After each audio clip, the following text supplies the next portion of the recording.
Olá, tudo bem com vocês? Bom dia, boa tarde, boa noite, depende do horário que você está assistindo. Hoje nós vamos falar do capítulo 6 do livro Erros e Acertos de 40 Mulheres da Bíblia. Vamos ao tema de hoje, Esther, de órfã a rainha. O conteúdo deste capítulo ele é extenso porque entendi que precisava fazer um resumo do livro de Esther para ser possível o entendimento das aplicações, especialmente para quem não conhece a história dela. Está em forma de tópicos para melhor compreensão. Na verdade, o tema de hoje, você para entender precisa ler o livro todo de Esther. Eu vou tentar fazer aqui um resumo, tá bom? A judia que salvou o seu povo de uma sentença de morte. Para mim, o livro de Esther é fascinante. Não consigo imaginar como alguém pôde tê-lo escrito sem usar o nome Deus, mesmo que em cada episódio tenha a sua presença. Gostaria de falar dessa mulher cujo livro tem o seu nome. Órfã de pai e mãe, foi adotada pelo seu primo Mordecai ou Mardoqueu. Seu povo, os judeus, estavam cativos dos babilônios e tinha como rei naqueles dias Assuero ou Xerxes I.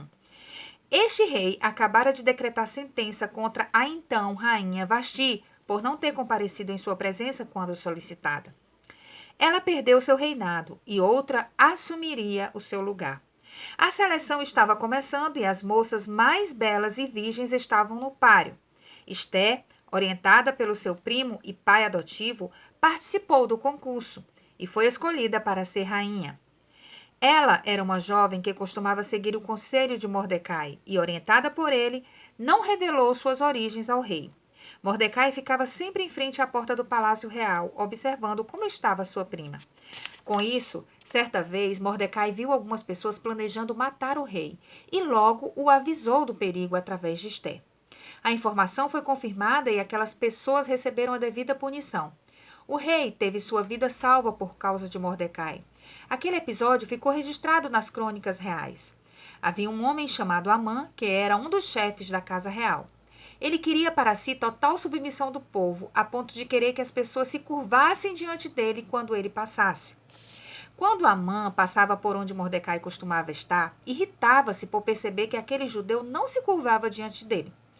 Logo passou a odiá-lo e persegui-lo, bem como a todo o seu povo. Devido à confiança que Amã tinha diante do rei, ele conseguiu que o rei fizesse um decreto mandando matar todos os judeus e expoliar os seus bens.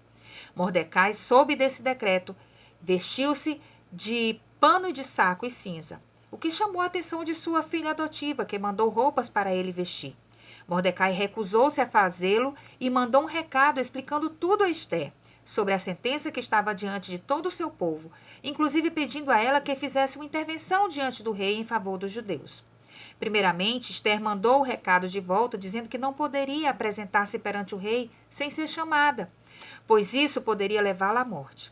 Seu primo, muito convicto de que o Deus dos judeus teria de alguma forma o poder de livrar todo o povo daquela cilada preparada por Amã, mandou dizer a Esther que ela pensasse se aquela posição em que ela tinha chegado não era exatamente para este momento, mas completou dizendo que se ela nada fizesse, mesmo assim, ele sabia que Deus iria livrar o povo judeu das mãos de seus inimigos de outra maneira.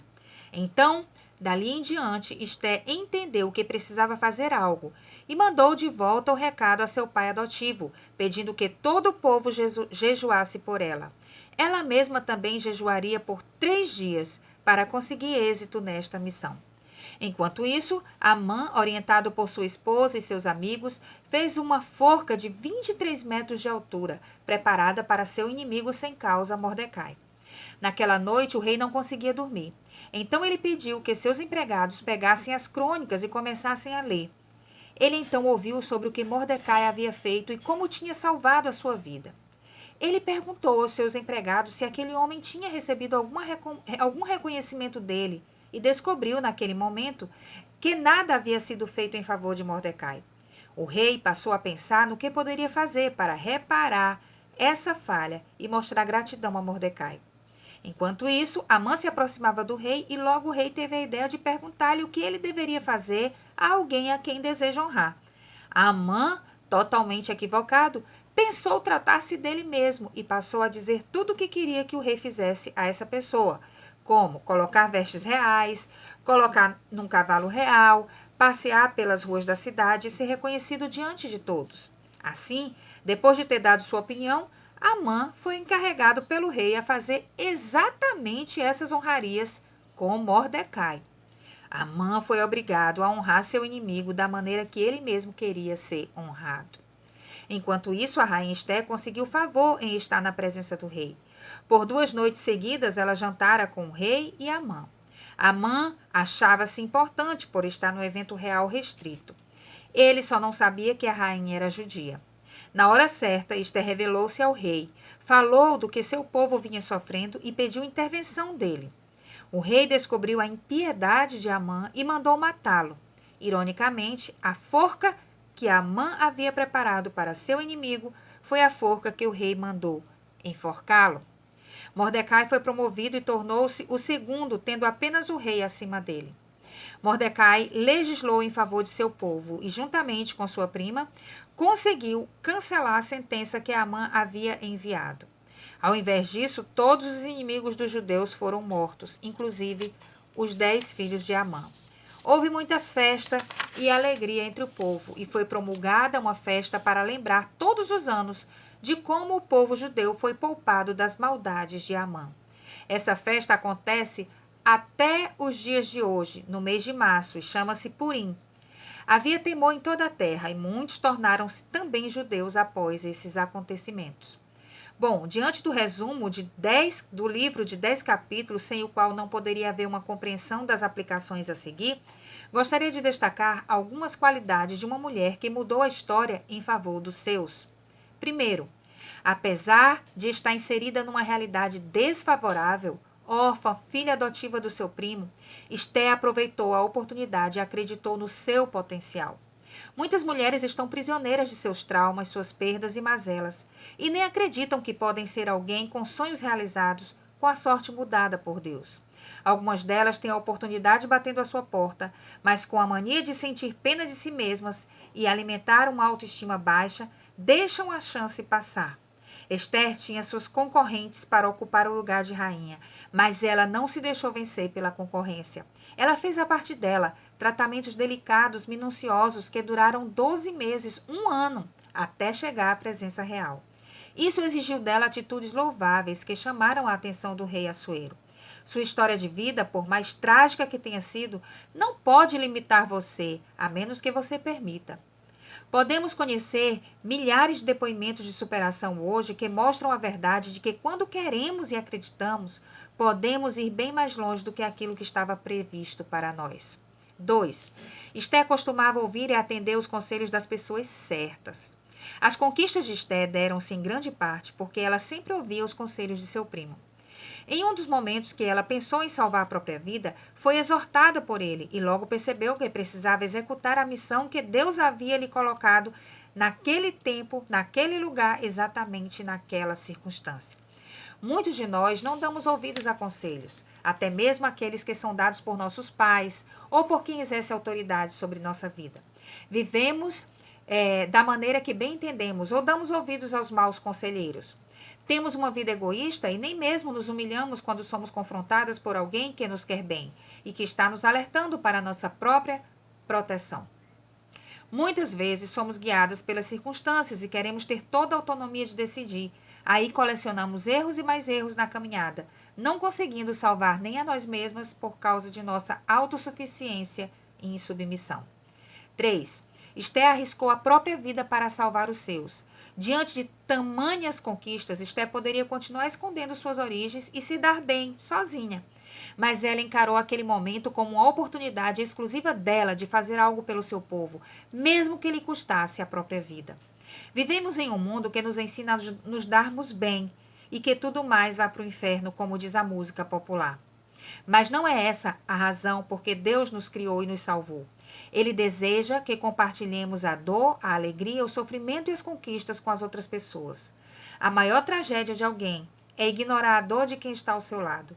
Isso é uma insensibilidade que nos torna menores, egoístas e, por fim, nos causará também algum tipo de dor. É preciso nos engajarmos em algo além de nossos próprios interesses se quisermos fazer algo realmente relevante nesta vida. 4. Esté pediu a intercessão do seu povo e preparou-se em oração e jejum antes de agir. Esther sabia que não seria fácil e que quem daria a vitória era Deus, e não seriam méritos dela por ser rainha.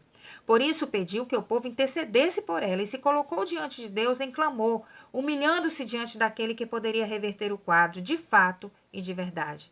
Muitas vezes ignoramos o nível de batalha e partimos para o ataque sem orar, sem jejuar, crendo apenas em nossa força e em nossa sabedoria.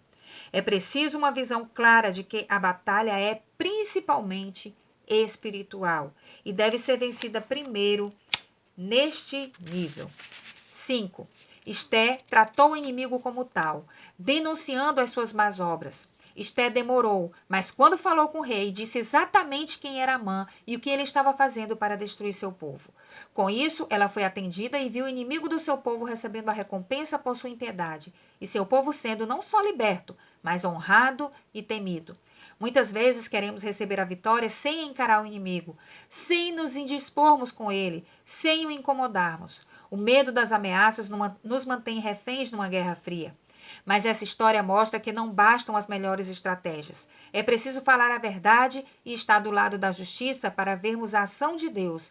E isso muitas vezes nos colocará numa situação delicada, mas necessária para darmos um fim naquilo que nos oprime e ameaça a nossa vida.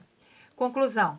Portanto, se queremos transformar a história e sermos pessoas relevantes em nossa geração, assim como Esté foi, precisamos aproveitar cada oportunidade e acreditar em nosso potencial.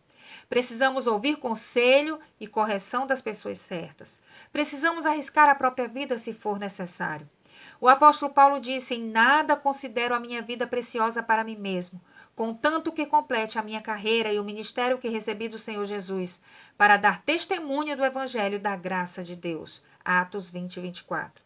Necessitamos ter uma vida intensa de oração e jejum diante de cada desafio que enfrentamos, e devemos ser corajosos em denunciar as intenções do inimigo, sendo instrumentos de vitória sobre ele. O pecado gerou uma sentença de morte em cada um de nós, mas Jesus já rasgou essa sentença ao morrer e ressuscitar.